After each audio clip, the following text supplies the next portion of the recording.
Du livre Le ministère de la guérison, chapitre 1, notre exemple, troisième partie.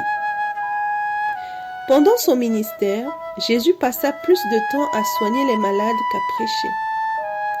Ces miracles prouvaient la véracité de ce qu'il disait. Le Fils de l'homme est venu, non pour perdre les âmes des hommes, mais pour les sauver. La bonne nouvelle de sa miséricorde le précédait partout où il allait. Là où il était passé, ceux qui avaient été l'objet de sa compassion se réjouissaient de leur santé retrouvée et essayaient leur force neuve. Les foules se rassemblaient autour d'eux pour entendre de leurs lèvres même le récit des œuvres du Seigneur. Sa voix fut le premier son jamais entendu par beaucoup. Son nom, le premier mot jamais prononcé par eux. Son visage, le premier qu'ils aient jamais vu. Comment pourrait-il ne pas aimer Jésus ou chanter ses louanges?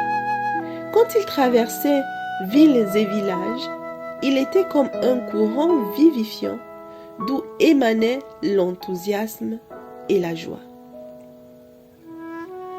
Le peuple de Zabulon et de Nephtali, de la contrée voisine de la mer, du pays au-delà du Jourdain et de la Galilée des gentils, ce peuple, assis dans les ténèbres, a vu une grande lumière.